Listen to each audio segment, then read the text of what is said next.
Seorang wanita kaya, angkuh, dan penuh gengsi, tak pernah menganggap orang di sekitarnya. Namun, suatu hari ia memaki sopir pribadinya tanpa belas kasihan.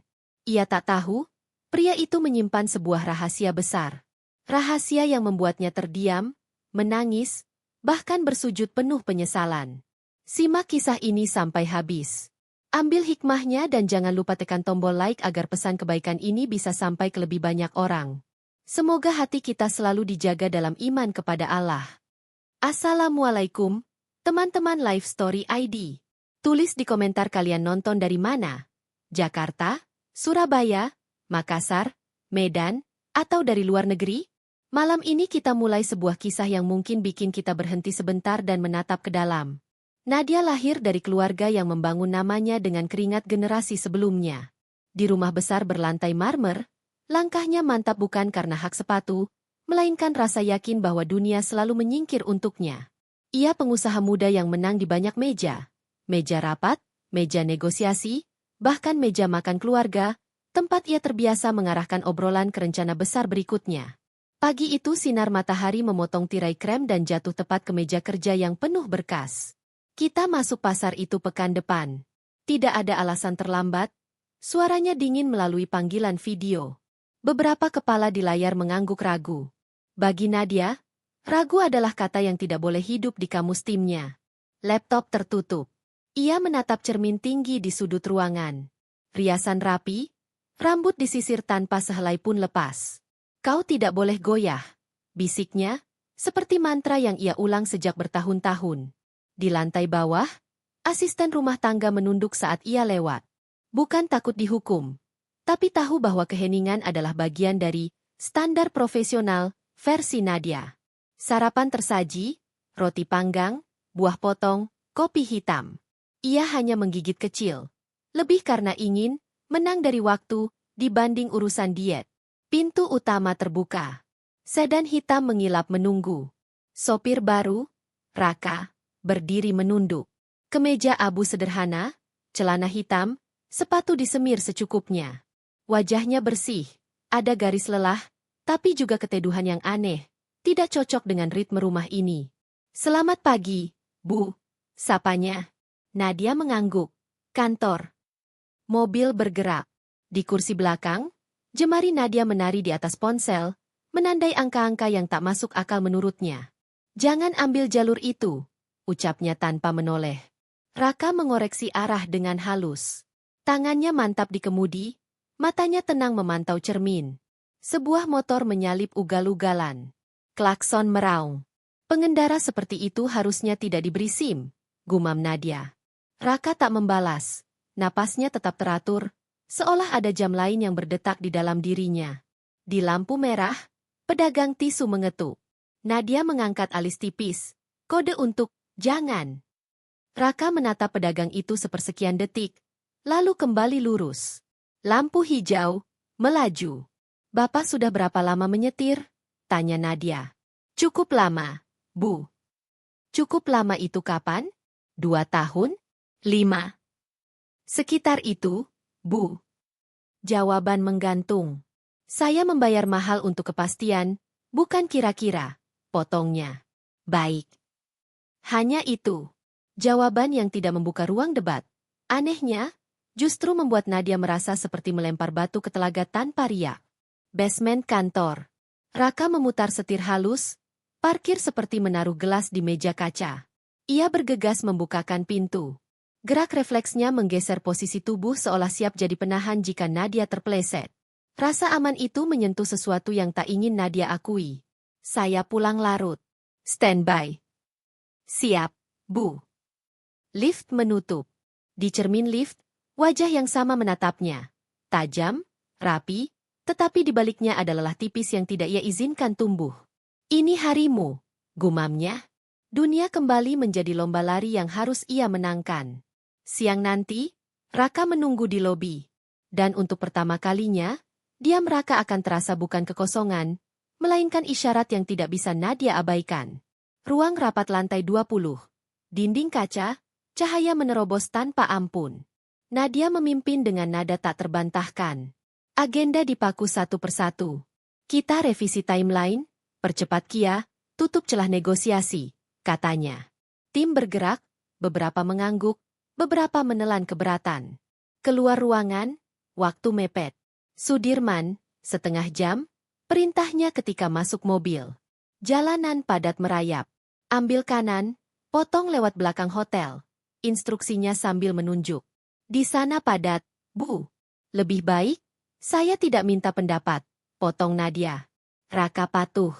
Jalur itu berhenti total. Lihat, terjebak, dengus Nadia.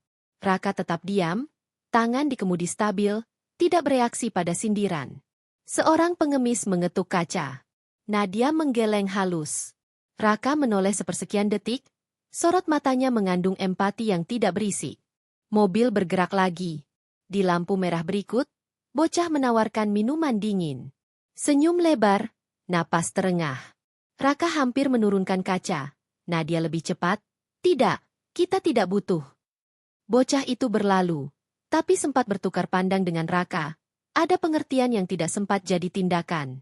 Besok kemeja putih, kumis tipis dicukur. Penampilan sopir mencerminkan citra saya. Baik, Bu. Tidak ada pembelaan diri, tidak ada wajah tersinggung. Justru ketenangan yang memantulkan kegelisahan Nadia sendiri. Selesai pertemuan, menuju restoran Menteng. Di tengah jalan, seorang bapak tua tersungkur di pinggir trotoar. Raka menepi tanpa banyak bicara. Kita mepet waktu, protes Nadia. Saya hanya bantu sebentar, jawab Raka, berlari kecil, menolong bapak itu duduk, memeriksa lutut, membantu menyeberang ke warung seberang, menitipkan air minum. Kembali ke kursi pengemudi, ia berkata pelan. Kalau kita terlalu sibuk menilai, kita bisa lupa bahwa menolong bukan soal layak atau tidak layak. Kalimat itu seperti bahasa asing di telinga Nadia, yang selama ini terbiasa mengukur segalanya dengan hasil dan efisiensi. Tak lama, seekor anak kucing kebingungan di tengah jalan. Raka mengerem, menyalakan hazard, turun, menyingkirkan si kecil ke tepi trotoar. Nadia tak percaya. Serius, demi kucing. Hidup itu tetap hidup, Bu. Besar atau kecil nilainya di mata kita, semua tetap ciptaan Allah. Nadia menatap jam, lalu spion. Untuk pertama kalinya, nihil reaksinya sendiri terasa lebih bising daripada kota. Di depan restoran, Raka membukakan pintu, semoga pertemuannya lancar. Senyumnya tulus, seperti tak ada apa-apa tadi. Kalimat itu menempel di kepala Nadia hingga ke dalam ruangan. Ketika mesin mogok, sebagian orang mencari bengkel, yang lain mencari kiblat. Sore merambat jadi malam. Hujan halus menutup kota dengan kilau kaca. Usai pertemuan terakhir, Nadia ingin pulang. Di tengah perjalanan, suara mesin berubah. Panel indikator menyala. Ada masalah, Bu. Kita menepi sebelum makin parah, kata Raka. Nadia menghela napas panjang. Lelahnya menumpuk. Mereka menepi di jalan kecil, deretan rumah sederhana. Sebuah masjid kecil memantulkan cahaya hangat. Raka membuka kap, memeriksa singkat. Perlu tunggu mesin dingin. Sekitar setengah jam. Kalau ibu tak keberatan, saya salat isya dulu. Waktunya hampir habis. Terserah, cepat. Nadia menatap ponsel, menyembunyikan rasa janggal. Dari dalam mobil, ia melihat gerak Raka di serambi masjid. Melepas sepatu, membentang sajadah, berdiri. Takbir, rukuk, sujud. Setiap transisi pelan tapi mantap. Seperti ada poros di dalam dadanya yang tak terganggu hujan, target, atau mesin mogok. Bacaan yang tidak semuanya Nadia mengerti, tetapi ritmenya menenangkan. Suara hujan di talang, lampu temaram, dan sosok yang sujud, menjadi komposisi hening yang tidak pernah ia temukan di ruang rapat. Raka kembali, membawa aroma tanah basah. Kita jalan pelan-pelan ke bengkel terdekat. Saya periksa lagi besok pagi. Baik, jawab Nadia, kali ini tanpa nada tajam. Dalam perjalanan, kalimat yang siang tadi ia anggap tidak efisien, mendadak punya ruang. Kebaikan tak selalu menunggu waktu. Keesokan hari di basement, ponsel Raka bergetar. Notifikasi sempat terbaca oleh mata Nadia. Ustaz Hasan, jangan lupa malam ini ceramah pukul 20. Denyut halus di pelipisnya meningkat. Kadang rahasia terbesar seseorang bukan disembunyikan, hanya tidak ditanyakan. Siapa tadi? Tanya Nadia, datar. Teman lama, Bu. Teman lama memanggilmu untuk ceramah. Sorot Nadia tajam, tapi di baliknya penasaran. Ada hal-hal yang saya lakukan di luar pekerjaan ini, jawab Raka. Kau pendakwah. Saya hanya berbagi apa yang saya tahu. Sore itu, Raka izin pulang lebih awal. Singkat, jelas, tidak bertele-tele. Nadia mencatat, Raka jarang meminta, jadi pasti penting. Malamnya, ia memandangi langit-langit kamar, mengingat nama Ustaz Hasan. Seperti pernah terdengar di televisi atau dari obrolan ibunya. Esoknya, pesta ulang tahun rekan bisnis di Hotel Bintang 5. Karpet tebal, lampu kristal, kamera berkilat. Nadia turun dari mobil dengan gaun hitam sederhana yang berkelas. Raka berdiri di belakang, jarak profesional. Assalamualaikum, Ustaz Raka. Suara hangat memanggil. Seorang pria paruh baya berbaju batik menghampiri cepat, menyalami Raka dengan hormat. Ceramah di Masjid Raya 2 bulan lalu, jamaah sampai meluber. Beberapa pasang mata menoleh. Bisik-bisik tersebar. Nadia menahan ekspresi. Seluruh desain citra yang ia siapkan malam itu, mendadak tersisip sosok sopirnya yang disapa, Ustaz. Bukan malu. Lebih pada sadar ada lapisan kehidupan Raka yang tidak pernah ia sentuh. Di dalam ballroom, musik dan tawa beredar. Namun satu pertanyaan berdenyut terus. Jika dia dihormati begitu, mengapa memilih menjadi sopirku? Batas paling kuat tidak selalu berupa dinding. Kadang cukup satu kalimat. Belum waktunya. Perjalanan pulang ditemani hujan. Wiper beri rama. Kau sering berceramah? Tanya Nadia akhirnya. Cukup sering, jawab Raka. Kalau begitu, kenapa jadi sopir?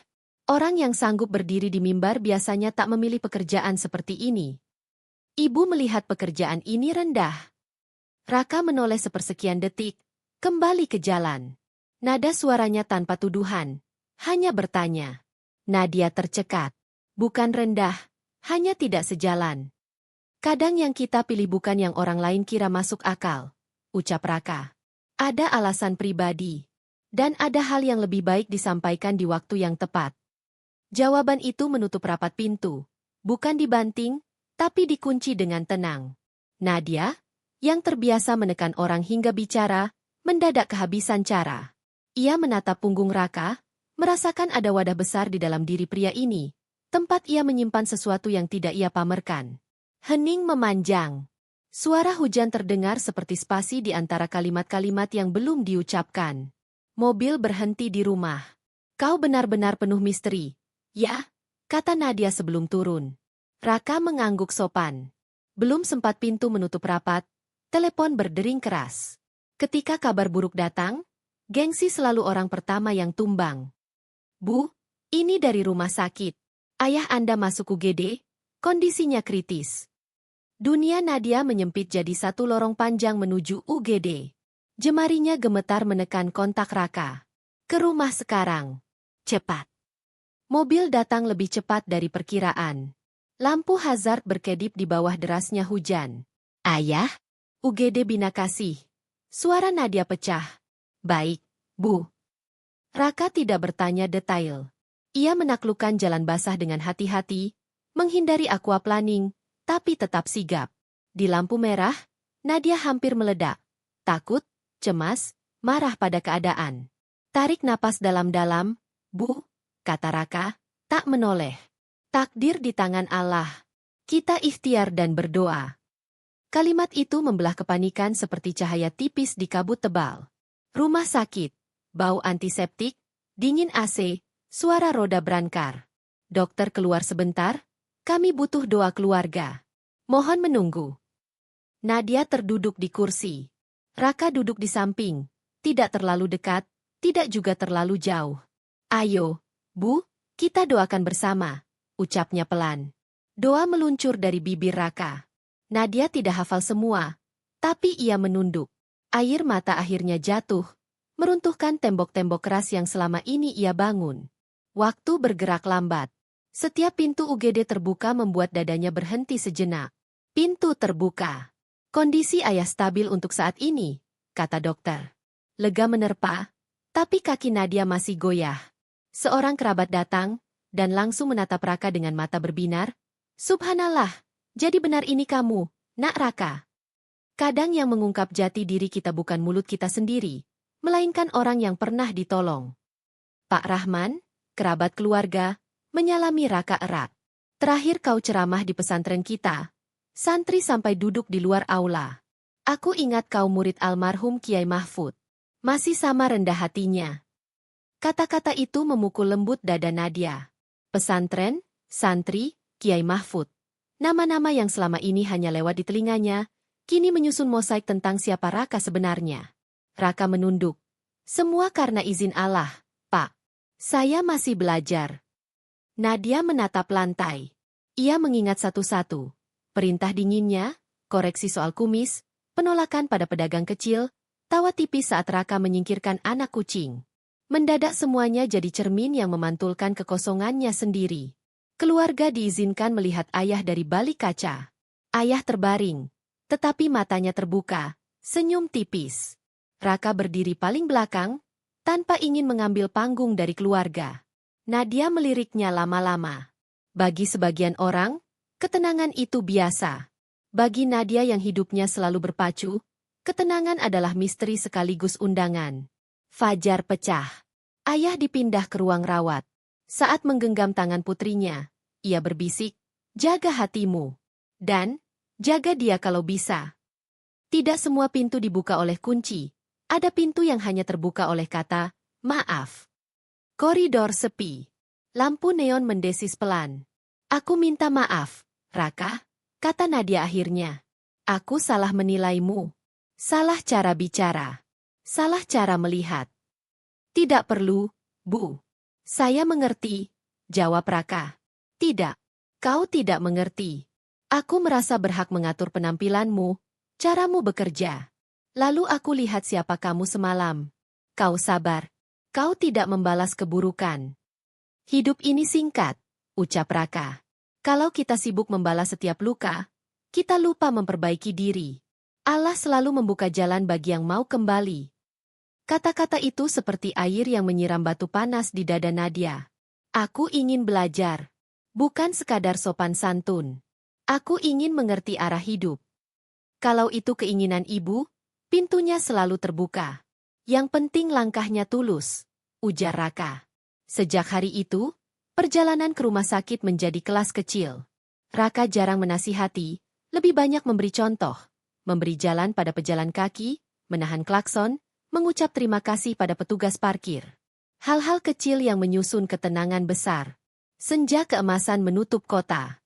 Kalau bukan karena kamu, aku mungkin tidak pernah sadar, ucap Nadia. Raka menatap spion, menimbang sesuatu. Ia merasa waktunya sudah dekat. Di balik pilihan yang tak masuk akal bagi dunia, sering ada janji yang hanya diketahui langit. Bu, kata Raka pelan di tengah perjalanan, Anda pernah bertanya, kenapa saya jadi sopir? Nadia menoleh. Almarhum Kiai Mahfud, guru saya, pernah berkata saat sakitnya, Raka, turunlah ke jalan. Jangan hanya di mimbar.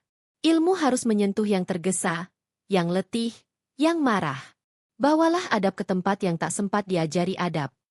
Sejak itu saya memilih pekerjaan yang membuat saya dekat dengan manusia.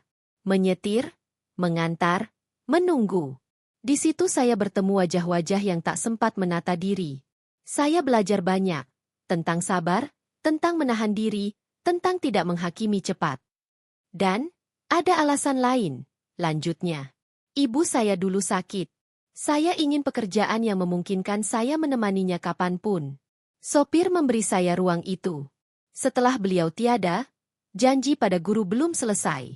Dakwah, bagi saya, bukan hanya kata-kata di atas mimbar, tapi juga kehadiran yang tak menyusahkan. Nadia menutup mulutnya, menahan haru yang mendesak. Potongan-potongan yang selama ini terlepas mendadak menyatu. Terima kasih sudah bercerita, katanya lirih. Aku iri. Iri pada tenangmu. Tenang bukan berarti tak ada gelombang, jawab Raka. Hanya belajar menaruh jangkar di tempat yang benar. Ponsel Nadia berbunyi. Pesan dari rumah sakit, ayah boleh pulang besok. Nadia menatap Raka. Besok, mampir ke rumah sebentar?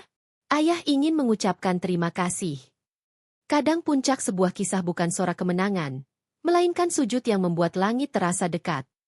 Rumah terasa lebih hangat dari biasanya. Vas bunga sederhana di meja.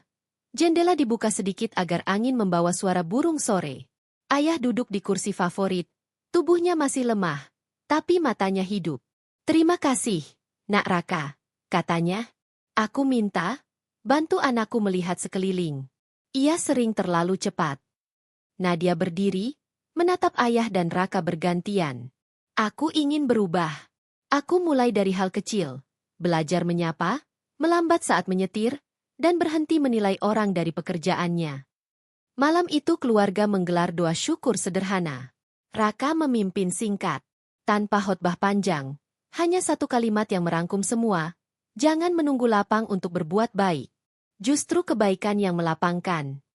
Usai doa, Nadia berjalan ke ruang tamu. Hujan rintik turun lagi, seolah mengulang malam ketika semuanya mulai bergeser. Ia menunduk, bersujud di karpet.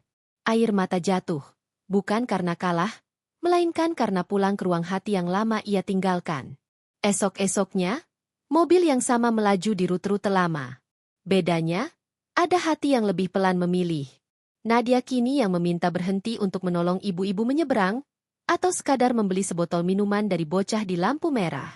Ia ingin berkata pada penonton, ambil hikmahnya, tapi ia menahan.